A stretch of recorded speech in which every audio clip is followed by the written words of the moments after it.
everybody. Welcome back to Goodnight Lighthouse. I'm Miss Dorothy and I'm here to read you another Christmas story.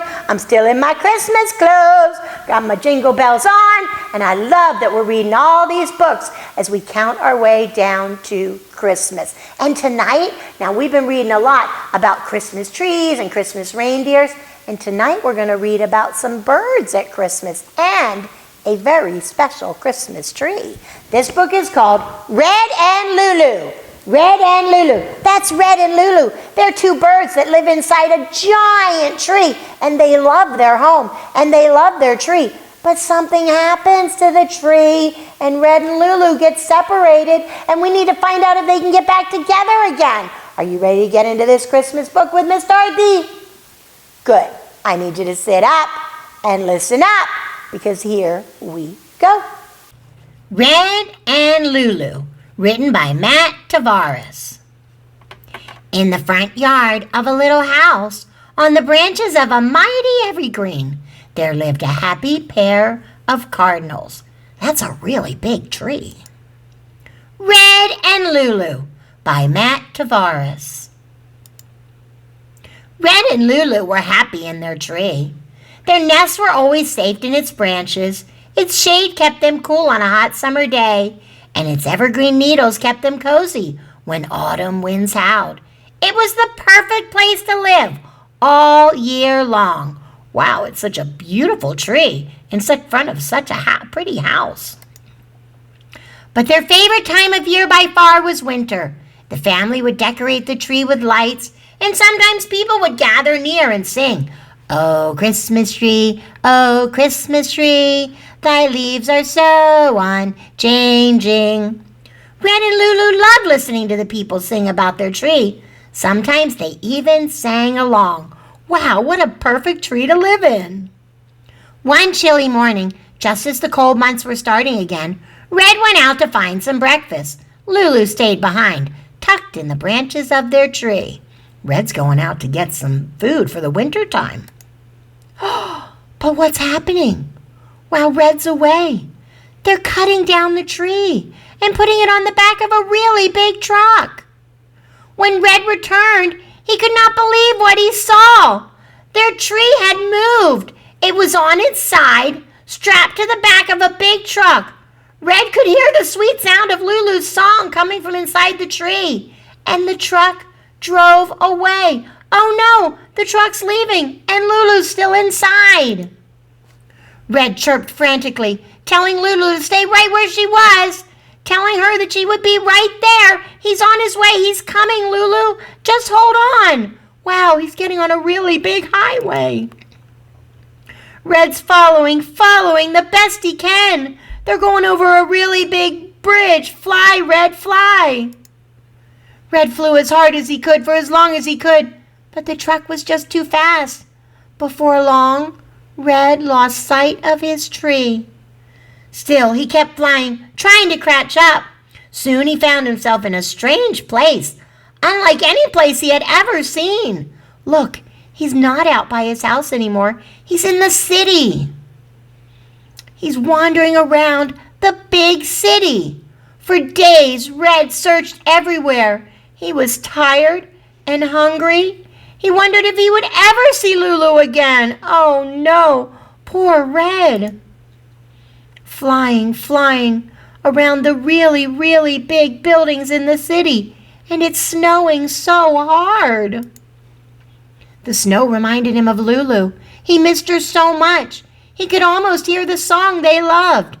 "Oh, Christmas tree, thy leaves are so unchanging." Wait! He could hear the song they loved. Red flew towards the sound. The voices grew louder and louder. Then he turned the corner. What does he see? What does he see? Red chirped with glee and soared over the singing crowd. It's his tree! It's his tree! He flew right to their favorite branch. He looked around. Lulu! Yay! They're together again. He found his big tree, and he found Lulu. Red and Lulu were happy in their tree and watched with pride as hundreds of thousands of people marveled at its beauty. But then one day, workers came and took their tree away again. This time, Red and Lulu stayed. They found a new place to make a home, in the park, surrounded by trees and grass and lots of friends. They didn't leave the city with the tree. They're staying in the city. Now every year, when the air turns cold, Red and Lulu take a special trip. And when the crowd comes to sing, they sit together, snuggle close on a snowy branch, and listen. Oh, Christmas tree, thy leaves are so unchanging. Sometimes they even sing along. And there it is. Every year, that big tree goes up at Rockefeller Center in New York. And every year, Red and Lulu go sit on their favorite branch to hear the people sing.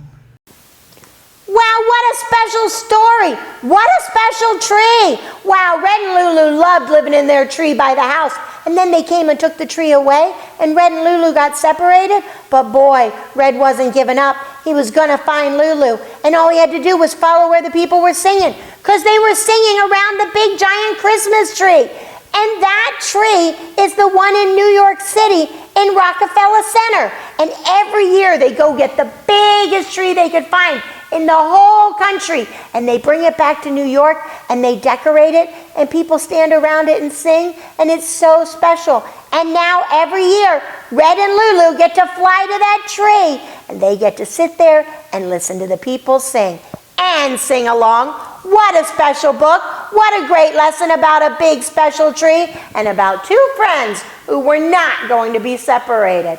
I love that Red worked so hard to get to Lulu. That shows that Red and Lulu were really, really good friends. And I hope that you'll remember that this Christmas. If your friends come around, you should be so happy to see them and celebrate with them and share with them. It's kind of hard at Christmas time when you get a brand new toy to share. But if your cousins come over or friends come over, be a really good friend and share your toys. Be good friends like Red and Lulu. And stand around a Christmas tree and sing, because that's one of the things that makes Christmas so special. I hope you'll remember that, because we're counting our way to Christmas, and it's coming up quick. We still have some books to read before I can get here, so you need to make sure that you're here every night to hear all these great Christmas story books. And another thing you need to do every night and every day, obey, and obey right away. And then come back and see Miss Dorothy, because I'm going to be sitting right here ready to read another Christmas book to you. Bye! Thanks for reading with Miss Dorothy. I hope you enjoyed this book, and I hope you'll come back soon to read another. What's your favorite book? Drop Miss Dorothy a note and let me know. I'll go find it and I'll read it to you. Be sure to subscribe, like, and share. I'll see you soon.